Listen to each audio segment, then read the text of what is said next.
الحمدللہ رب العالمین الرحمن الرحیم مالک یوم الدین۔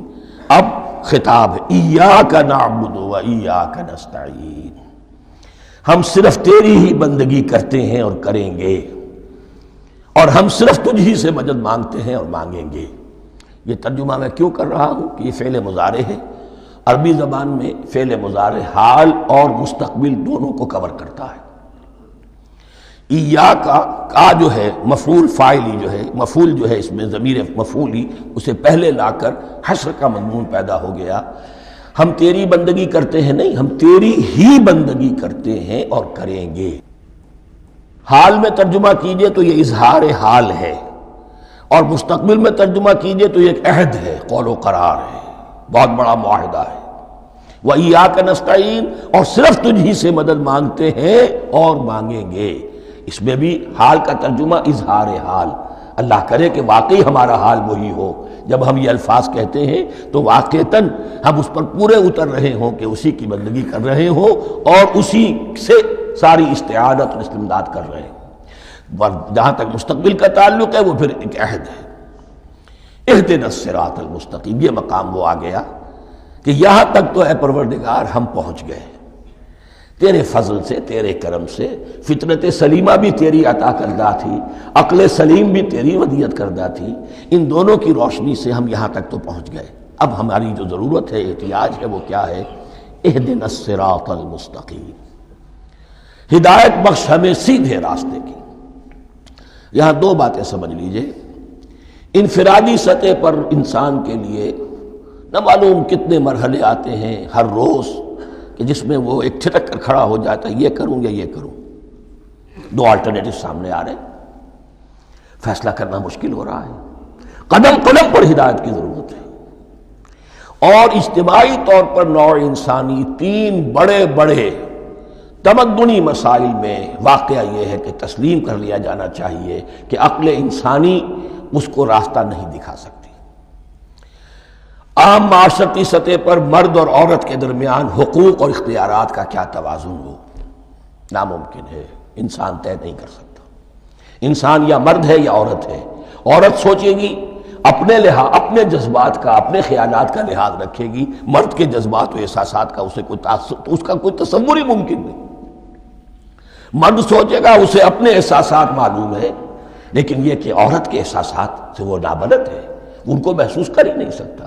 لا محالہ وہ اپنے بارے میں وہ جو بھی نظام بنائے گا اس میں وہ اپنی بالادستی رکھے گا۔ وہ تو ایک ہی ہستی ہو سکتی ہے کہ جو دونوں کی خالق ہے، مرد کی بھی عورت کی بھی، اور اس کو دونوں سے محبت ہے، دونوں کا خیر خواہ ہے، دونوں کا رب ہے، دونوں کو پروان چڑھانا چاہتا ہے۔ اسی طرح فرد اور معاشرہ یا ریاست، حکومت اور ریاست ہمیشہ یہ چاہتی ہے کہ سارے اختیارات ہمارے ہاتھ میں آ جائیں، ٹوٹلیٹیرین سوسائٹی ہو، بس ہم حکم دیں اور لوگ اس پر چلیں۔ افراد یہ چاہتے نہیں، ہمیں آزادی ہونی چاہیے۔ اب آپ دیکھیے کہ دنیا میں کتنے جھگڑے چلتے ہیں اسی پر، فریڈم فریڈم فریڈم۔ وہ فریڈم واقعتاً اپنی جگہ پر ایک شے ہے، افراد کی آزادی ہونی چاہیے، لیکن افراد کی آزادی اتنی نہ ہو جائے کہ وہ مادر پدر آزاد ہو جائے، کوئی قانون، کوئی قاعدہ، کوئی اخلاقی کوئی حدود اور قیود جو ہے ان کا پابند نہ رہے۔ تو اب کہاں ہے وہ نقطہ اعتدال کہ جس میں انسان کے انفرادی آزادی، انفرادی اختیار اور ادھر اجتماعی مصلحتیں جو ہیں ان کو بیلنس کیا جا سکے؟ انسان طے نہیں کر سکتا، صرف اللہ ہی اس کے لیے نظام دے سکتا ہے۔ تیسرا مسئلہ ہے سرمایہ اور محنت، اس میں کیا توازن ہو؟ سرمایہ اور محنت دونوں مل کر کچھ بنا رہے ہیں، کچھ پروڈیوس کر رہے ہیں۔ اب اس میں نفع جو ہوا ہے اس میں سرمایہ کا کتنا حصہ ہونا چاہیے اور لیبر کا کتنا ہونا چاہیے، کون طے کر سکتا؟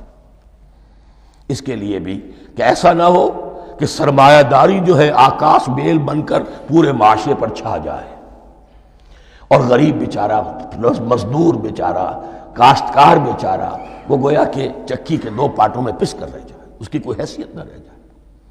لیکن یہ کہ دوسری طرف اگر یہ کہ مزدور کا جو حق ہے اس سے زیادہ اس کو دے دیا جائے تو سرمایہ جو ہے وہ سکڑ جائے گا، شائی ہو جائے گا، وہ پھر میدان میں نہیں آئے گا۔ کیا کیا جائے؟ کون سا نقطہ عدل و اعتدال ہے؟ یہ تین مسائل ایسے ہیں، اہدنا الصراط المستقیم۔ تو تو یوں سمجھیے کہ ایک جو بنیادی ہدایت تھی، ایک اللہ کو پہچان لینا، یہ جان لینا کہ کل حسن و جمال اور تمام انعام و اکرام کا منبع اس کی ذات ہے، وہ رحمان ہے اور رحیم ہے، اور یہ جان لینا کہ مرنے کے بعد جی اٹھنا ہے، حساب کتاب ہے، فیصلہ ہوگا جزا و سزا کا، اور مختار مطلق اس دن کا اللہ ہے۔ پھر یہ عہد کر لینا ایاک نعبد و ایاک نستعین۔ اس کے بعد دعا، پروردگار ہمیں ہدایت پر قائم رکھ، ہماری ہدایت میں اضافہ فرما۔ اس ہدایت کے لفظ کو سمجھ لیجئے، بنیادی ہدایت، تفصیلی ہدایت، قدم قدم پر ہدایت، ہدایت پر ہدایت۔ والذین اہتدوا زادہم ھدی، جو لوگ ہدایت کے راستے پر آتے ہیں اللہ ان کی ہدایت میں اضافہ کرتا ہے۔ تو یہ قدم قدم پر ہمیں ہدایت کی ضرورت ہے اور مرحلہ وار ضرورت ہے۔ ہدایت اس کو بھی کہتے ہیں کہ کسی نے آپ سے کوئی پتہ پوچھا، آپ نے کہا ادھر جانا، پھر دوسری گلی میں مڑنا، پھر جانا دو تین لائٹیں چلے جانا، پھر مڑنا، وغیرہ وغیرہ، یہ بھی ہدایت ہے، نظری طور پر آپ نے بتایا ہے۔ ایک ہدایت یہ ہوئی کہ بھائی میں چلتا ہوں آپ کے ساتھ، میں آپ کو وہاں تک پہنچا دوں گا تاکہ آپ کو دقت نہ ہو، آپ نے منزل تک پہنچا دیا۔ ان دونوں کے درمیان، یہ تو میں نے ایک فرد کی مثال دی ہے، اللہ اور بندے کے درمیان نہ معلوم کتنے مراحل ہیں ہدایت کے۔